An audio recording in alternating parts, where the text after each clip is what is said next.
I find that a lot of investors don't know how many transactions are controlled by brokers in the first place. Now, as I talk throughout this program today, please don't think that I'm trying to, bolster up brokers as though they're some sort of God. It's not, that's not it at all.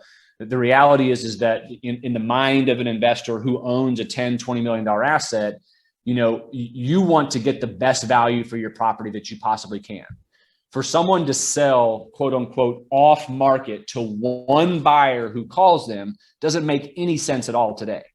Anyone who owns anything over 20, 50 units, you're going to hire a broker. And so I did a study from January 1 of 2015 to December of 2019. It was a 5-year period.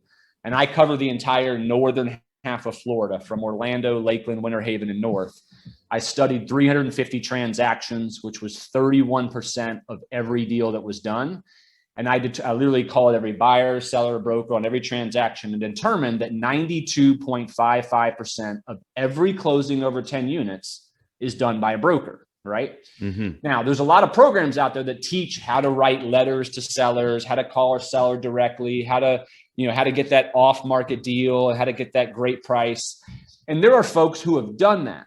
And there's nothing wrong with doing that. I'm here to tell you that if you take the guy who does nothing but tries to buy off market directly from a seller with no other broker involved and tries to be the only human being on earth that seller is talking to, and you put his performance next to the guy who does nothing but networks with brokers, this guy is going to smoke this guy by 20-fold all day long.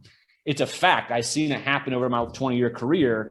The people who are the best at this business, the people who own the most number of units, who do the most number of transactions per year, all they're doing is networking with brokers.